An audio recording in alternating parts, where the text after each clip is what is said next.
every New Zealander today. Thank you. I call the Honourable Leanne. Point of order, the Honourable Member, Honourable Chester Burrows. Thank you, Mr Speaker. I just want to draw your attention to the procedures in respect of interjections. We heard, for instance, a constant barrage of interjections from a sole opposition member through the course of that particular speech, and on occasions used words such as gutless and chicken applied to the Speaker, the Honourable Hekia Parata, obviously doing it in a way to bait someone like myself from taking a point of order in the middle of her speech and so disrupting that. And I would like to know, Mr Speaker, that you are taking notice of those particular comments from the other side. Speaking to the point of order, the Honourable Trevor Mallard. Mr Speaker, I'm not sure if that was a bid for the Speaker's role, but any member with any experience knows that points of order must be raised at the time and not later. Speaking to the point of order, the Honourable Chester Burrows. Well, the members just reinforced the exact point, that he was doing it as a challenge to someone like myself to take a point of order in the middle of that speech, just like he refers to people on one occasion as... Order. I do not wish the House to get into a slinging match. There were two standing orders, Speaker's Rulings 60/5, which is about constant interjections, and Standing Order 117. It was a rather robust debate, and I felt that the Honourable Minister had handled it quite well and was handling the interjections, and that's why I let it go. But having said that, there are Speaker's Rulings and the member is right. I call the Honourable Leanne Dalzell. Speaker, to follow on from a minister who stood in this House and said that this was a government that does, can I just confirm that Christchurch feels that it has been done by this government, and particularly by that minister, the Minister of Education, where we have schools in Christchurch now still recovering, coming up to the second anniversary of the devastating February earthquake, wondering if their school will remain open as a result of a decision that she will make. There was no prior consultation with communities, with schools, about the decisions that the minister announced, and I just think that she has to think very carefully about how she performed in that role and the impact that it had on people who have suffered the consequences of hundreds and hundreds of aftershocks on top of the original devastating earthquakes that have certainly shaken up our city in a way that she has added to by shaking up our education system. Mr Speaker, Mr Key described as the final of the government's priorities the rebuild of Christchurch, and with over 900 central city buildings already demolished, that is absolutely the case, that this is one of the largest economic undertakings in New Zealand's history. But it isn't just an economic undertaking. People are part of the equation, and that seems to be missing from anything that has come from the Minister of Education, that has come from the Minister for Earthquake Recovery, and now from the Prime Minister himself. He didn't mention people in his conversation. The response in his statement, in response to the devastation in the CBD, the government has announced its own blueprint, which it has imposed on the city with no consultation, no engagement, that has anchor projects that we were never, ever asked about, with no business plan for any of them. This is a national government, not a business plan for these anchor projects, with no costing attached to them, and most importantly, no decision made as to how it is going to be paid for, who is paying for what. Now, it is quite clear that the Minister made promises to the Christchurch City Council which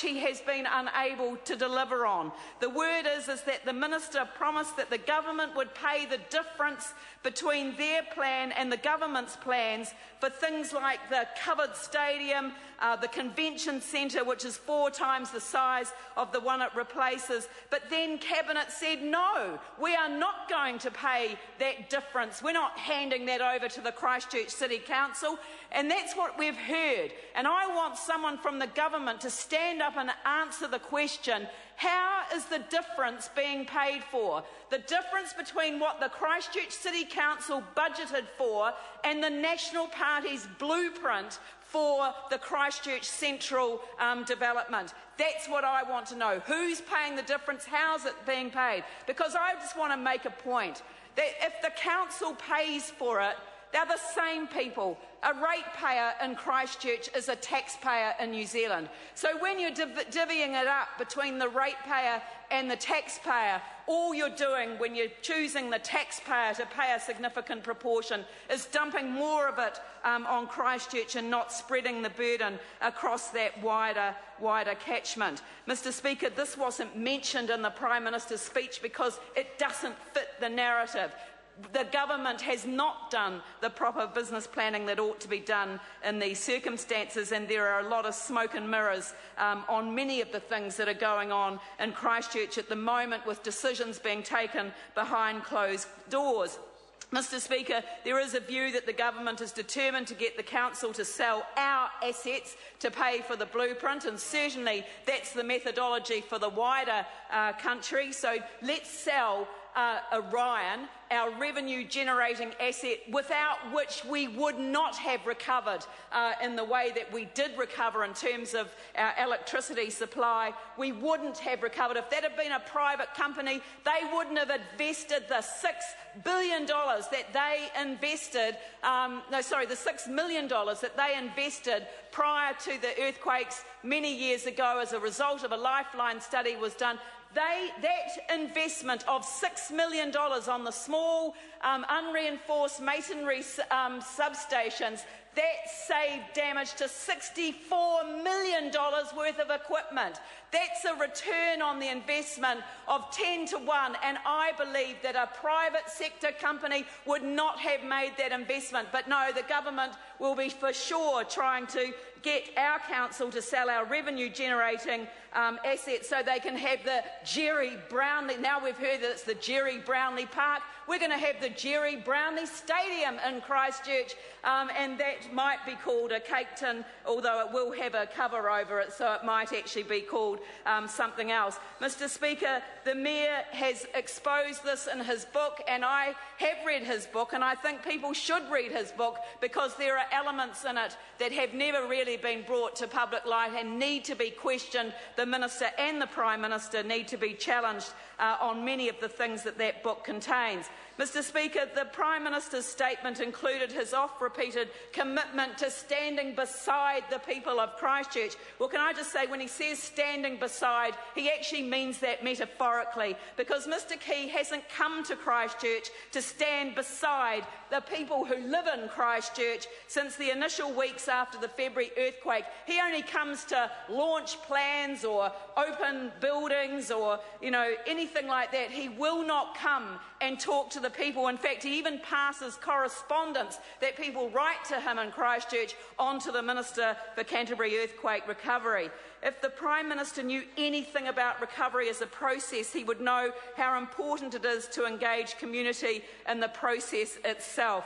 Mr. Speaker, for the Minister for Canterbury Earthquake Recovery, community engagement means asking the Chief Executive to tell the people what the government has decided after they've decided everything. The KPI for Sarah is the number of meetings held and the number of people who attend. It is not genuine community engagement, and in fact the international groups that are looking at community resilience have stopped using the word community engagement because it's been co-opted by so many governments, and they've replaced it with the language of meaningful exchange. There is no meaningful exchange in Christchurch.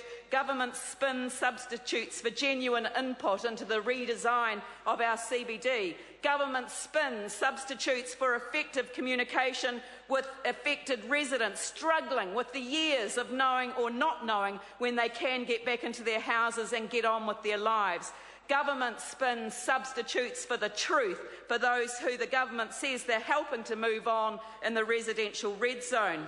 We are told that the offer is generous and that it is extremely fair, but privately the government admits that there are winners and losers. Well, you can't have it both ways. There are either winners and losers, or it's fair. If it's fair, there aren't winners or losers. Mr. Speaker, the Prime Minister goes through the offers that have gone out and those who have signed up in his statement as if that is the be-all and end-all. And for the Prime Minister, it's the statistics that are much more important than the people who are affected. He knows that there are many people who are out of pocket by over $100,000. How is that generous and how is that fair? There are plenty of examples, but these are actually the lucky ones. These are the ones who've been offered the 2007 or 2008 rating valuations. Mr. Speaker, the government used the schools debacle to hide the offer to the people with empty sections or who own commercial premises in the residential red zone. They thought that they would be offered the RV. People who were partway through building their houses were paid out even though they didn't have fire insurance, which is the route to EQC cover, which includes insurance for the land. The government has been told by its own advisers that there is no insurance for land other than through this means.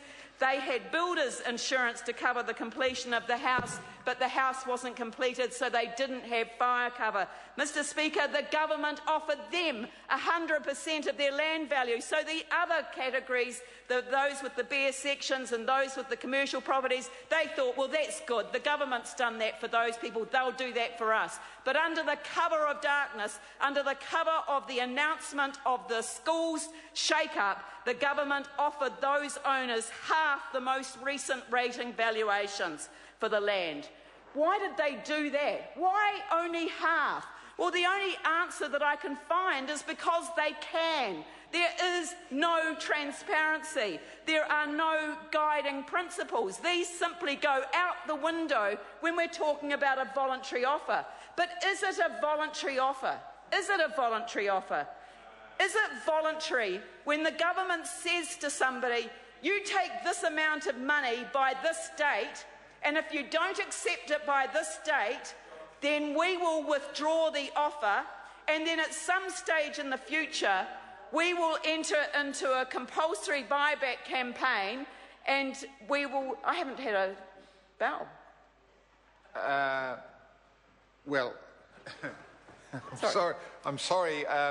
When I came in, the clock was at 1:30, and 1 minute 30 to go, and my presumption was that a bell had been rung. No. Whether it was or not, that's not something I can now attend to. I'll give the member 15 seconds to wind up. Mr. Speaker, the truth is that they say that it's voluntary, but it isn't voluntary. The truth has been hidden in this matter, and I believe that it's time that this government took responsibility for telling the truth to the people of Christchurch and the truth to the people of New Zealand. Honourable Chester.